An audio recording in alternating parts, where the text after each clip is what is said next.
Welcome, everybody. Hello, BU Terriers. On behalf of the Questrom School of Business, we're delighted that you can join us this evening for an engaging conversation with two outstanding BU Terriers, the host of one of my favorite podcasts, Harvard Business Review Senior Editor Curt Nickisch, and NYT and USA Today bestselling author and serial entrepreneur Dave Kerpen. This special program also kicks off BU Alumni Weekend that will welcome nearly 3,000 alumni from all over the world's campus. Just a few reminders before we begin. For those of our alumni guests who'd like to volunteer as future speakers, council members, mentors, project sponsors, you can find our volunteer sign-up forms at check-in. If you're attending back to BU Beach Festival this Saturday, don't miss a chance to stop by the Questrom booth. There'll be live performances, special guests, cookouts, and more. Finally, I'd like to extend a heartfelt thanks to several of my colleagues for their amazing support for this event. They include Grace Rudish, Sasha Baptiste, Samantha Germano, Morgan McPherson, Stacey Nardisi, Nada Jimenez, JP Patro, Sharanya Goda, and our wonderful front desk associates, Katie, Tiffany, and Chloe. So it really, truly takes a village. So thank you. And now, without further ado, it is my honor and privilege to invite Alan Questrom, Professor and Dean of the Questrom School of Business, Dr. Susan Fournier. Thank you, Dee. And another round of applause, if we could, for Dee. Without her help, we wouldn't be here. Dee Polat. Thank you. And I don't think anyone ever called me doctor, so that was kind of fun. Okay, I am really excited to just be here to kick off this exciting night, even though it's not exactly night, but we're kicking off BU Alumni Weekend, and this is a very truly special event. Dee has mentioned that we're bringing together two incredible rock stars of our alumni firmament. That's two metaphors that don't exactly go together, but Dave Kerpen from Wheelock, and as well College of Arts and Science, BSBA, graduating class of 98, I believe, and we'll be talking about game-changing books, The Art of People. And then we also are welcoming our very own Curt Nickisch, 2013 Questrom MBA alum, and currently senior editor at Harvard Business Review, and as Dee mentioned, co-host of the very wonderful podcast Ideacast. It's interesting, we live in a hyper-connected world. I don't need to tell anyone that. It's digital, it's hyper-connected. We live with our phones in our bedsides and in our pockets. And so it's interesting and maybe ironic, maybe paradoxical, that we often forget that the most crucial element of success in life, generally speaking, is our ability to genuinely connect with others. Dave Kerpen's book stands as a powerful reminder that human interaction is at the core of everything we do, in business, in our personal lives, in friendships, in life's big moments. As you will learn today through our conversation, Dave's book isn't a typical self-help guide. It's a practical roadmap for navigating the complex world that is relational.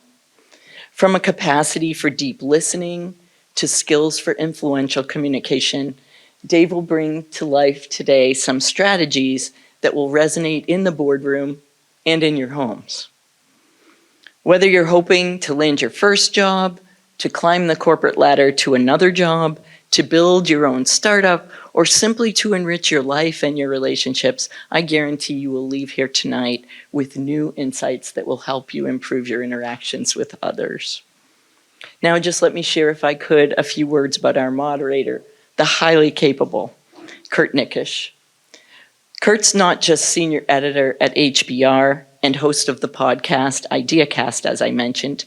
He is a keen observer of how tech and societal shifts reshape our lives and business. Curt is collaborating with Questrom, in fact, on our newly established Marotra Institute's own podcast, Is Business Broken?, where we discuss some of the most provocative questions about business and capitalism today. We have 6 episodes now in the series. and one provocative event scheduled at the City Space down the road on October 1st at 5 p.m., to which I would cordially like to invite you. That topic is regulating platforms and speech in the age of fake news, guaranteed to be quite riveting and quite informative. So I urge you to sign up, come to that event, and sign up for the podcast, which will have regular episodes. Before HBR, I want to mention that Curt was also a contributor at WBUR and for Fast Company on everything from startups to major economic trends. And he has an uncanny ability to uncover the human stories behind business successes, which makes him a perfect moderator for this evening. Before we dive in, I have a special treat that brings alive the very essence of what we have in this room, which is the Questrom family, the BU family writ large. I would like to welcome Charlotte Kerpen, a Questrom senior, Dave's daughter, who will introduce our guest of honor. Charlotte, take it away.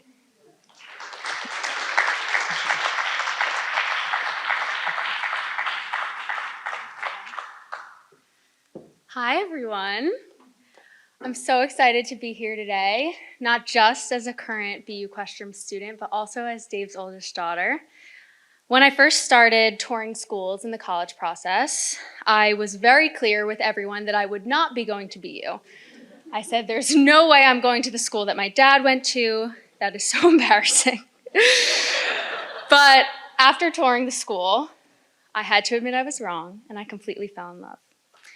BU is the perfect place for learners to become leaders, and I could not be more grateful for the opportunity to study here. Boston University was able to help launch my dad's career and allow him to become a New York Times bestselling author, serial entrepreneur, and global keynote speaker. I love learning from him and growing alongside him, especially in our business that we work together, Apprentice. And by being a student at his alma mater, it only made our connection grow stronger. And I'm so pleased to see him back in Boston to speak today. So please join me in welcoming my dad, Dave.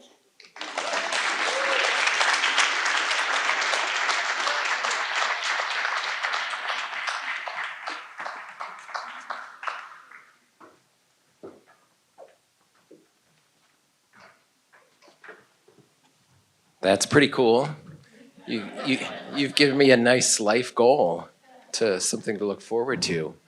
Well, welcome to Between Two Orchids. We're gonna have a really fun conversation. I mean, Dave's book is just like chock full of good stuff. So I'm gonna try to get through a lot of things, but we also have time for questions.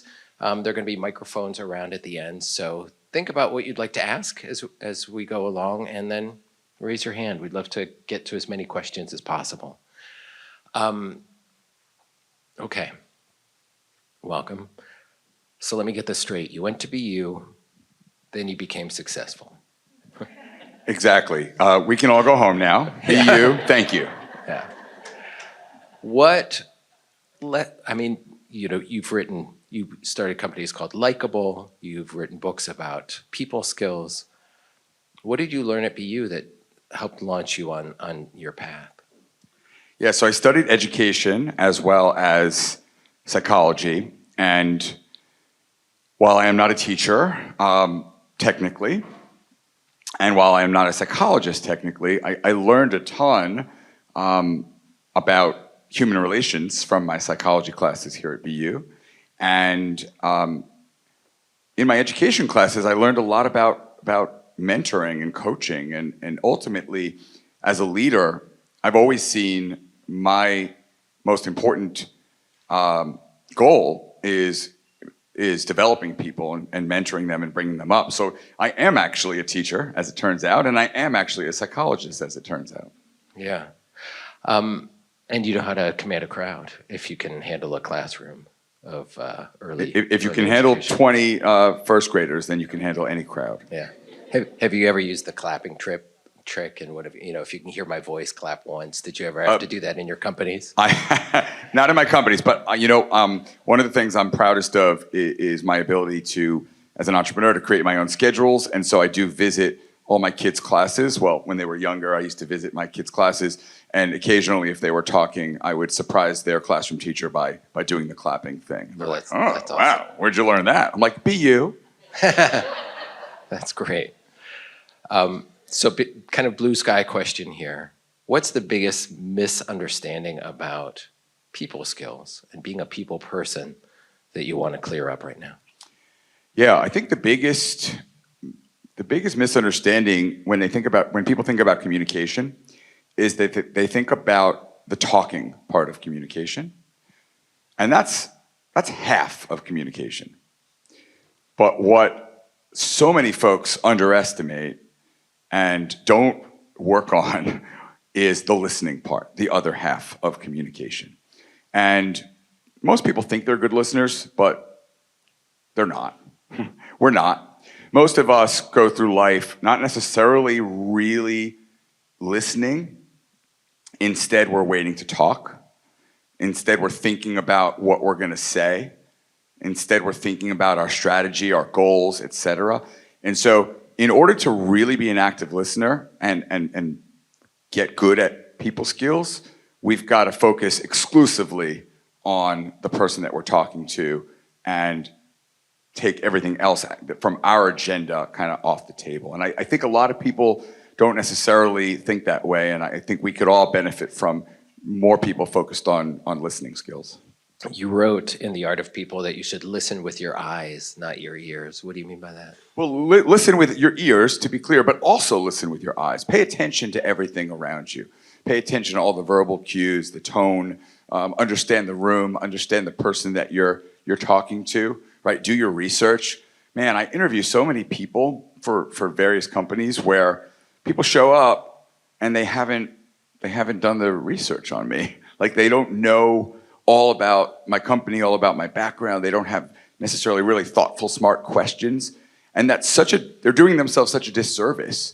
Whereas when you do come prepared, when you do really pay attention, it's hard during a job interview because people sometimes are nervous. But like, if you can put that aside and you're really focused on the conversation at hand, you can get a lot more accomplished.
But if I say, Curt, I'm feeling a little dismissed right now. I'm feeling a little rejected right now, which I'm not.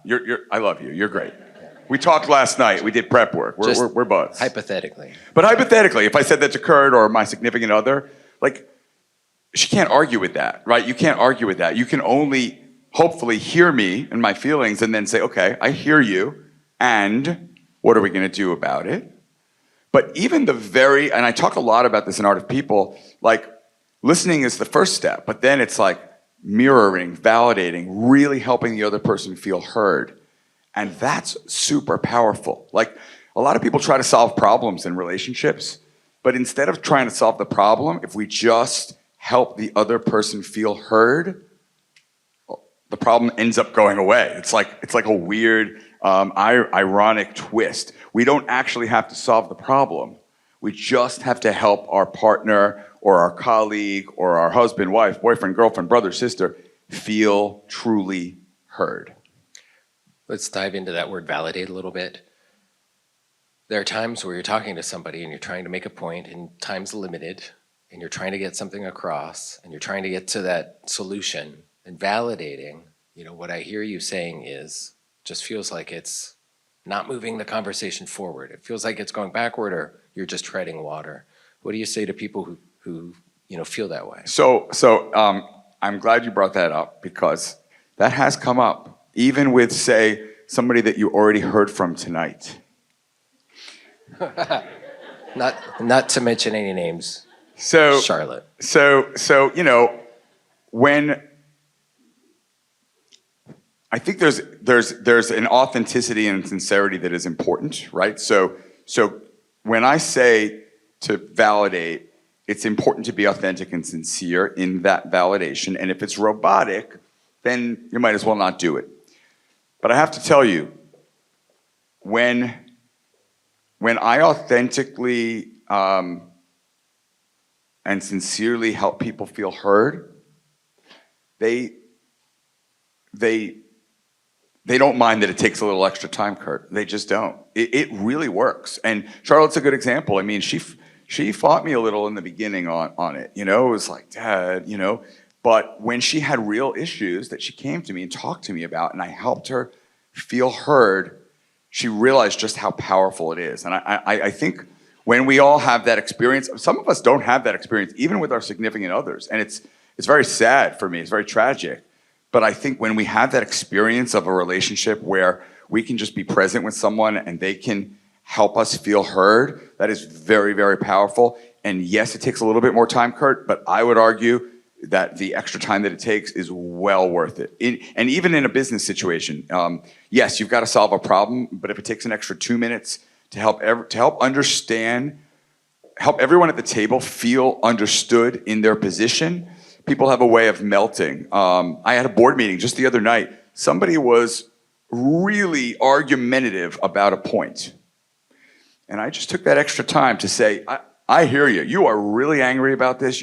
This is really unfair, and I totally get where you're coming from. You know what? He switched his position. He voted in favor with the rest of the board. And I think if we hadn't given that extra time to help him feel heard, he might not have voted that way. I did learn that as a reporter. There's nothing you can't ask somebody as long as they know you care about them, right?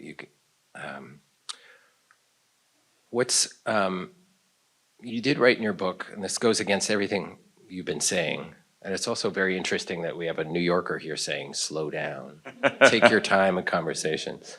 But you said blow off the right people. Tell us more. Yeah, that's probably the most controversial chapter in the whole book. And for those of you that have taken the Enneagram 2s can't stand this chapter. It really has to do with time management. So many of us have just say yes syndrome, and we want to be helpful, we want to be kind, and we want to say yes to everyone and help them, and sort of like every person is a potential opportunity to impact them and have them help us. And there's a lot of content out there saying take a chance with everyone. The reality is there are many time vampires out there, and we have to be careful. We have to protect. We all have the same amount of time in every day, and if I say yes to every single person, then I'm saying no to my kids. I'm saying no to my wife. I'm saying no to my business partner, and that's not fair to them. The way I get around it is I have office hours. I meet with anyone on the planet that wants to meet with me. Schedule Dave, anyone here, scheduledave.com. I'm happy to meet with you. But it's Thursday afternoon from 2 to 3 p.m. Sometimes you have to book, 6 months in advance. That allows me to manage my time so that I can prioritize all of the relationships that are most important to me. And yes, am I blowing those people off in a way? But I'm protecting my time, and we have to protect our time, or otherwise our schedule, our entire lives ends up in the hands and controlled by others. So we know how to meet Dave and talk to him. How do you meet other people that you want to meet, but you don't know how? How do you meet anyone you want to? Yeah. So social media has been a great equalizer. It used to be that extroverts had a huge advantage because extroverts would come to functions like this and talk to everyone and be totally unafraid and be courageous to just talk to anyone. And of course, you can still do that for sure. But social media and specifically LinkedIn for the business world has created massive opportunity. And I have met some amazing people, and everyone in this room can meet almost anyone that they want on LinkedIn. So my formula is essentially find a mutual connection, build your network first, of course, find a mutual connection, and figure out a way that you can provide value for the other person. So many of us, when we think of networking, are thinking about ourselves. Instead, think about the other person. How can you provide value for the other person? I'll give you an example that I did, and then I'll give you an example for the students in the room. For me, I wanted to connect with Barbara Corcoran to pitch her for a startup. And I saw that she didn't have a lot of followers on LinkedIn yet. And I was a member of the LinkedIn Influencer Program. And so I reached out saying, hey, I'd love to potentially help you get into the LinkedIn Influencer Program if you're interested. So I ended up doing that, and we became friends through that. And then she ended up, talking to me and having me pitch her. For students that are thinking, well, what do you have to offer? Well, I would venture that any current BU student or young alumni that's in this room could reach out right now on LinkedIn to any Fortune 500 CEO and say, I would love to spend 15 minutes with you and talk to you all about how TikTok works and why it's worked the way it is and how communication is different now on TikTok. Or how ChatGPT and other AI services have completely revolutionized your industry and give you my perspective as a person of my generation on the emergence of ChatGPT. If somebody reaches out to me with those asks, and I'm not a Fortune 500 CEO, but if somebody reaches out to me, I'm like, okay, great, I'll give you 15 minutes, sure. So we sort of underestimate our ability to connect with people, but the truth is, if we can think of how we can be valuable, we can open up a lot of doors for ourselves. Our own worst critics. Sticking with networking here, and you brought up extroverts. We're still in a physical world. If you're an introvert and you're just uncomfortable about networking, what advice do you have for those folks? How do you get? I want to say get over that, but like, how do you deal with that? Yeah, I mean, first let me be frank. It's harder. It is harder. I mean, I could lie and say, do this, but it's harder. And there are a lot of people that are ambiverts too, that can kind of be extroverted when they need to be, but it ultimately still saps their energy and they need like some time to refresh. I would say to an extent, and this is hard for me because I'm not a big fan of advice when I haven't experienced it myself, and I'm like kind of off the charts as an extrovert. Like there's the chart and then there's me on the other side. You did reality television. I did reality. Anyone that's willing to do, and by the way, you heard it here first on camera. My kids have begged me. My friends from BU don't even know this, but they have begged me to go on their favorite show. So I'm probably going to be doing Big Brother in the spring. I know. So I'm way too old for that show. Wow. They beg, all three of them. They're obsessed with Big Brother. Amazing. Seriously, yeah. Start the watch party plan now. But we shouldn't actually release that to the public yet, Dee.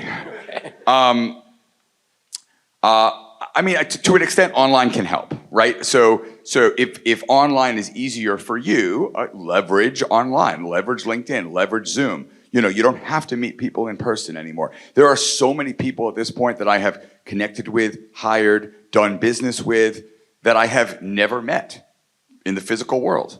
So for an introvert that's a little more anxious about a face-to-face meeting, I mean, you might still be anxious about Zoom, and I can't solve that. But if it's easier for you, just know that that those avenues are now available, I would say, and quite mainstream. Got it. It gives you the time to sort of make that asynchronous communication and do it comfortably. You're right to always accept the glass of water. I'm going back to like in person meetings. What do you mean by that? Yeah, so I'm gonna dive into that and another. I don't know if you had platinum rule on, but the platinum rule kind of. It's right below it. Oh, perfect, Yeah. perfect. So that sort of applies. So always accept the glass of water is probably the chapter that I get the most feedback on from a tactical perspective. It's very tactical, but I had an experience right here in Boston. My first job out of BU, I was working at the time for Radio Disney in sales, and I was running late for a sales meeting, and I ran into this office, State Street. I don't know if State Street is even still. Are they still around? Yeah. Oh, cool. Yeah. So I was pitching State Street, and I ran into the office, and I was significantly heavier then, and I was like running and sweating, and I was a sweating mess. And they offered me water, and I was late, so I didn't want to put them out. So I was like, no, we're good. So I proceeded to have a horrible pitch, and went very badly. So I decided as a thought experiment that I would take a bunch of meetings and take the water no matter what, and then compare it to a test group where I didn't take the water. Now, mind you, very unscientific. It was like 10 and 10, but it was my own little experiment. And what I found, to my surprise, was when I took the water, it put other people at ease. So instead of yes, I mean, I had a drink of water, which was nice and relaxing, but more important, the other person, my host, felt at ease. And so what I write about in Art of People is, put yourself in their shoes. Imagine somebody came to your house and, you invited a friend to your house and you offered them water, iced tea, a beer, coffee, and they were like, no, I don't want anything. Well, then as a host, you wouldn't feel like a very good host. You would feel kind of like, why don't they want any of my iced tea or water or coffee? What do they think that I don't have, Just drink the friggin' water. Just drink the friggin' water. So my takeaway that I have practiced since then and have kind of given people through the book is like, take the water, take the beer. Don't have a sip if you don't drink, but take what's offered to you. And why do you do that? Not for yourself, but for the other person, to have the other person feel at ease. It's also a transaction. It's an exchange. It's reciprocation somehow. Right? It's reciprocation, and that other person feels good. And that gets me to, as I mentioned, the platinum rule, which I think I did not invent the platinum rule, to be clear, but I think I helped to at least further its place in the lexicon. We all know the golden rule. We all grow up being taught the golden rule: do unto others as you would like done to yourself. And I argue in The Art of People that there's a real fundamental problem with the golden rule because we're all different. And so why would we do unto others as we would want done to ourselves when we could follow the platinum rule, which is do unto others as they would want done to them? So that involves knowing, of course, a little bit about the person that we're interacting with, and ultimately thinking, well, what would they want in this situation, and how can I best meet their needs, rather than how can I best meet my own needs? Let's take this into management, right? So we have a lot of people here who maybe came out of school and then they started their jobs, they worked on people skills, and they worked on being a leader within teams, and then all of a sudden you're a leader with formal power. You're a manager, you're seen as a leader in other ways. What advice do you have for people who are in that situation, kind of as first-time managers, or maybe uncomfortably so, like they're really successful, got promoted, and now they're trying to influence people, do things in a new world? Okay, cool. So I'm going to go to some audience participation for this. If you have ever had a manager that you didn't like, raise your hand. Okay, cool. Okay, hands down. Not to mention any names. If you ever had growing up, if you played sports, well, how many of you growing up played sports, first of all, just so I know? Okay, great. How many of you had a coach that you liked? So my biggest answer to this question is, I don't even like the M word, right?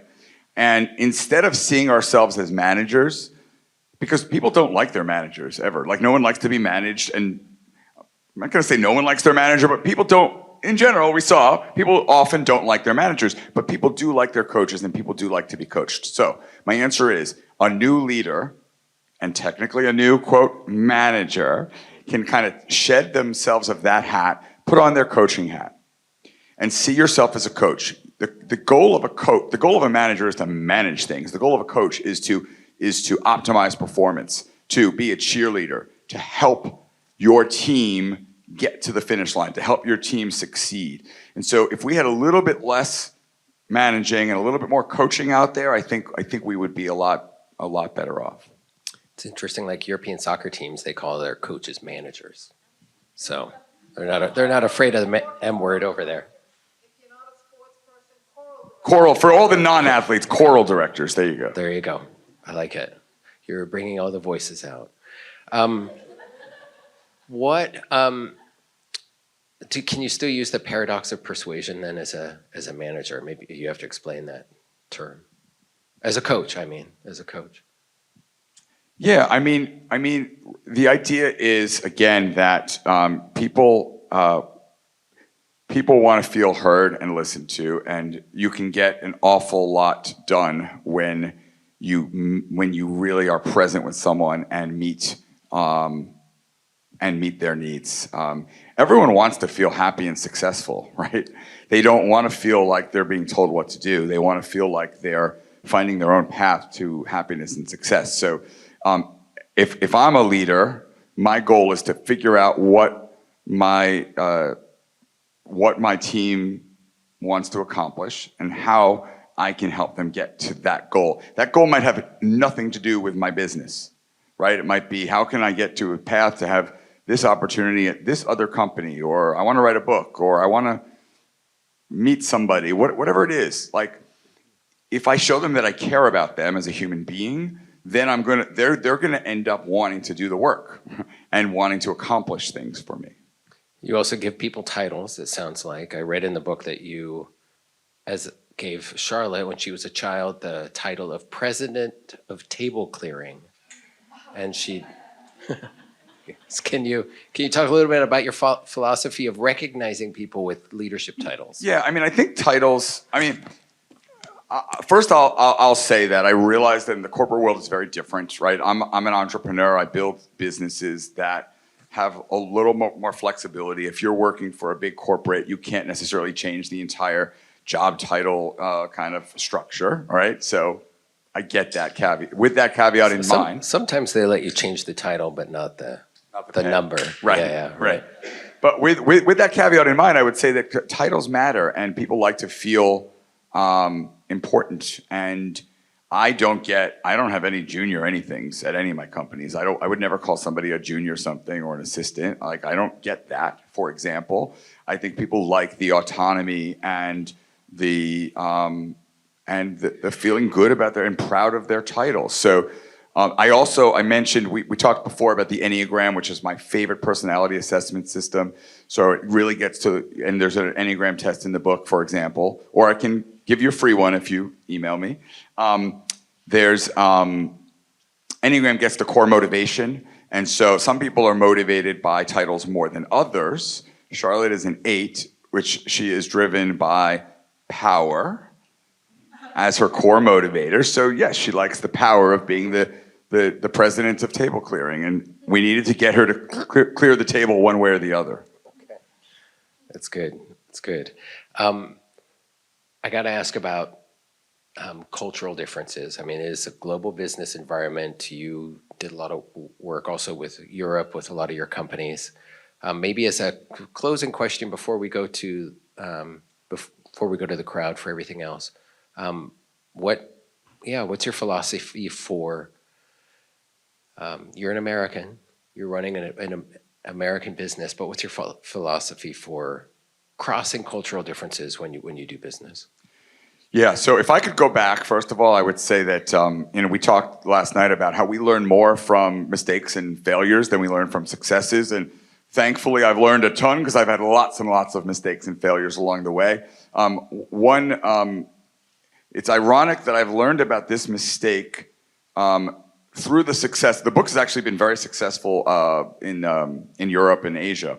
But the biggest knock I've gotten is, well, what about the cultural differences? And how can you implement that? And what I would say, it shows you the hunger there is for just people skills at a basic level. It's very universal. That's right. The idea of people skills. What I would say, very broadly speaking, just like I talked earlier about really like doing your homework and understanding the individual, it's doing your homework and understanding the cultural differences, right? So understanding that in Japan, you're expected to take your shoes off when you enter.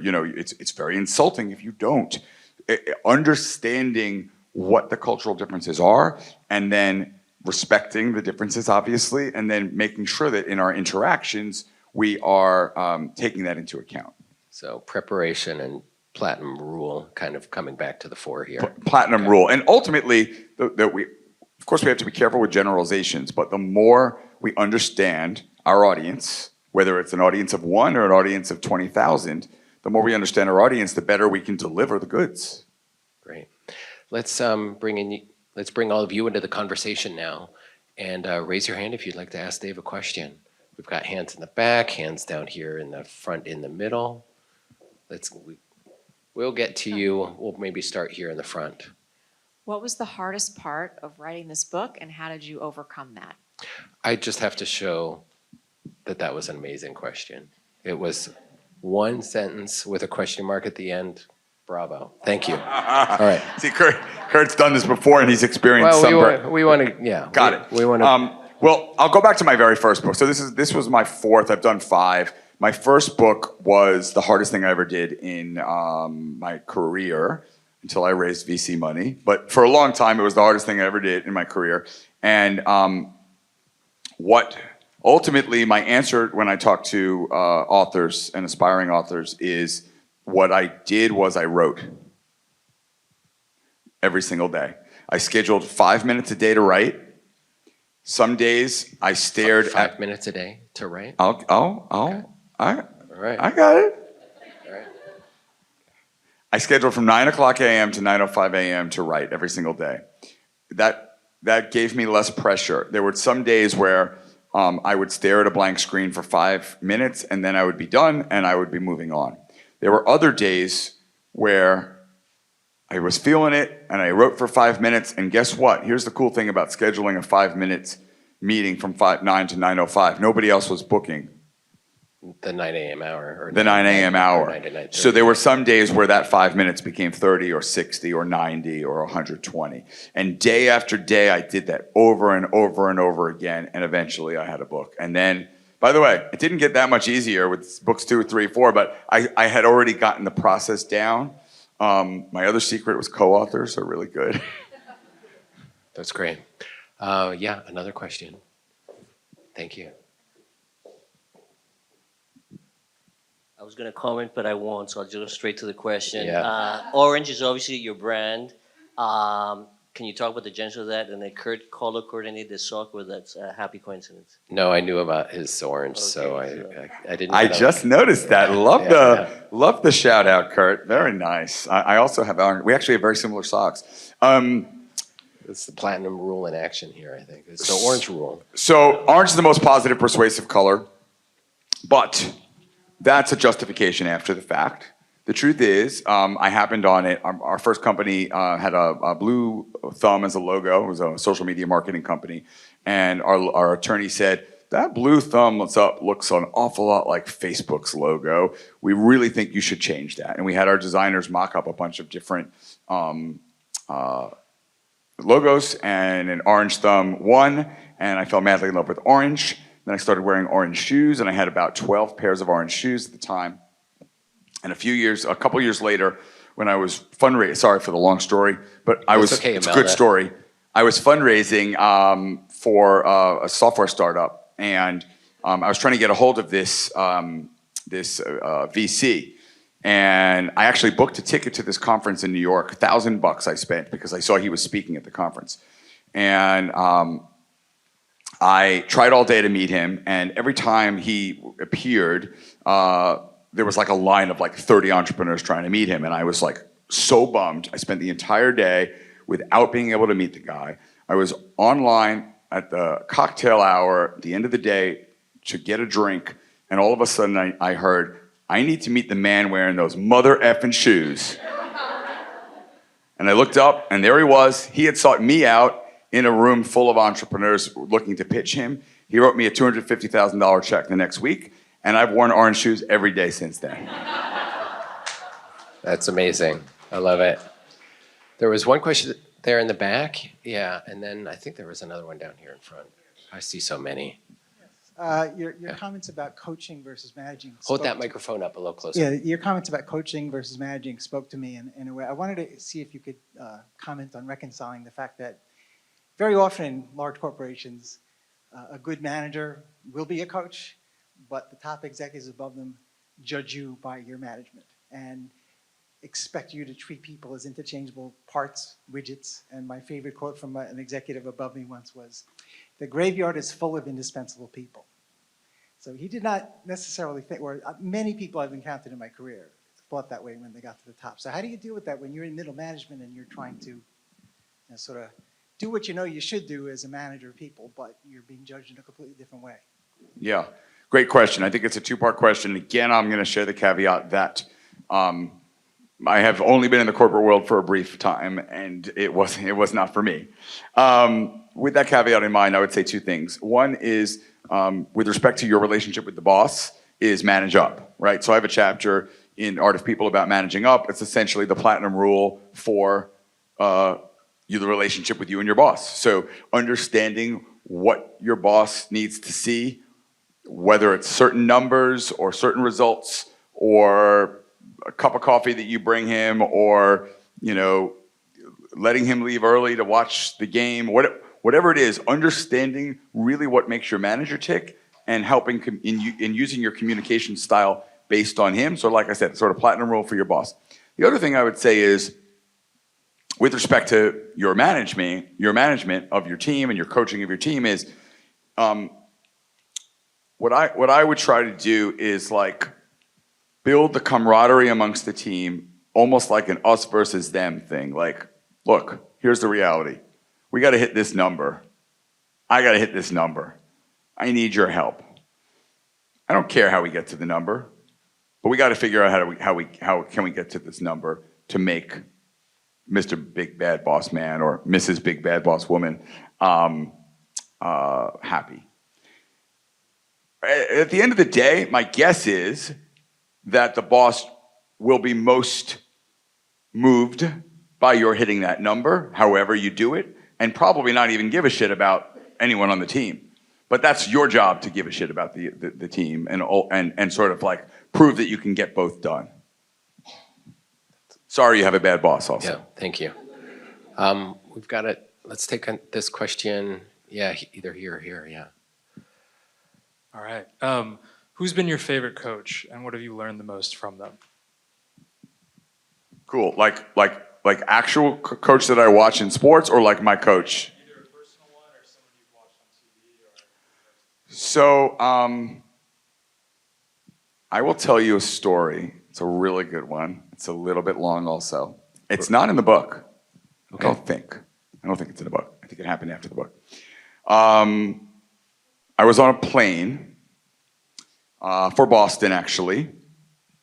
And right as I got on the plane, this older gentleman sits next to me, and is it in the book? It's in Get Over Yourself. Thank you, Meg. It's in my new book. Now they gotta buy the new book too. Okay, good. So this older gentleman sits next to me, and I look over on my shoulder, and I see the print when my dear friend, the late Ted Kennedy. And then I keep reading. I see when I authored the GI Bill. So I knew it was like a congressperson.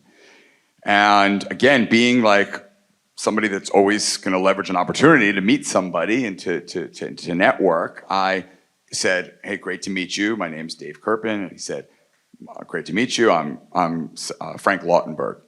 He turned out to be the late senator from New Jersey, and we spent the hour to Boston on the entire plane ride talking. An amazing, amazing guy.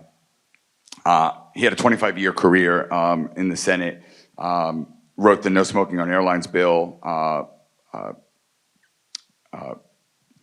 the GI Bill, many wonderful accomplishments in government. Little did I know until I met him that he also was an entrepreneur that started a little company called ADP, okay, the payroll company, yes, that he took public, 40,000 employees today. So brilliant entrepreneur, brilliant government official. And I ran for office some years ago. I have this big sort of desire to potentially serve at some point in my life and career. So it was so fascinating meeting him. And I told him, about my two girls and how I was struggling because the business was taking off, but really wanted to be a good parent. And the flight is touching down, and he says, "I want to show you a picture of my greatest legacy." And I was like, what's he going to show me? A picture of like when he signed a bill into law, or maybe when he took ADP public, a picture of him with one of the presidents. He showed me a picture of his 4 kids and his 7 grandkids. And he said, "Dave, this is by far my most important work. And when I pass away, none of my accomplishments in government or business are going to be on my tombstone, but their names are going to be." And it was so, in that 1 hour, he was such an amazing mentor to me that a couple years later, when we decided to have a 3rd child, we named him Seth Franklin in honor of Frank Lautenberg. And he did pass away, but we had several meetings. I actually helped him with social media, which was kind of cool because I always look to figure out how you can deliver value, right? And I attended his funeral in New York, and it was crazy. Who's who? Like Hillary Clinton spoke, and Joe Biden spoke, and it was this like unbelievable group of very, very accomplished folks. But those 4 children and 7 grandchildren all spoke, and I saw that he really did walk the walk, and that was just so meaningful to me. We'll take one more question, although, you can't end on... Sorry, that was such a long answer. No. Sorry. It was great. Dee, we have one here and one... Yeah, Dee has to choose if it's the last one. All of you who have who have your hands up still, just come and talk to Dave afterwards. We're going to stick around for a bit. So I just finished a 25-year career at Intel. Congratulations. Talking about corporate. A big mantra throughout the whole company was Andy Grove and a decision-making criteria called disagree and commit. All right. Now, that was big in the 90s. Can you comment on how kind of like management styles have changed now and the impact that you see? Sure. Again, with the caveat that I have not had the corporate career, but I will give a shout out to a book that I wrote that Dee is giving away at the BU Beach event. And you should go to that to win that book, because it's my 2nd book, and it's my best reviewed book, and it's by far my worst selling book. No one bought this thing. And I learned the hard way that, in fact, everyone judges a book by its cover, because it's a really lousy cover. But in that book, I interviewed 300 CEOs, and I believed, my thesis was that the days of command and control had changed. I think to a certain extent they haven't, but to a great extent, CEOs and corporate leaders today are a little bit more open to focusing on the soft skills and less about the command and control days of the past. Dave, there's this saying that the soft skills are the hard ones. You've helped us with them. Thanks for a really fun and meaningful conversation. Let's give him a big hand. Thank you.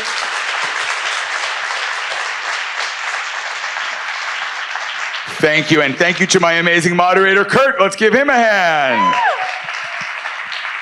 And I hope this is open. On behalf of the Questrom School of Business, we do have a little gift for you both. So thank you so much for being here.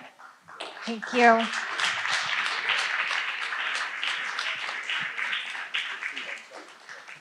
All right, well, everyone, thank you so much. And we look forward to seeing you on Saturday for Back to BU Beach Festival. Okay, thanks so much for being here. And Dave is going to be here for a few more minutes. So if you have questions for him or would like to purchase his book, get him to sign it, he is here. So thanks.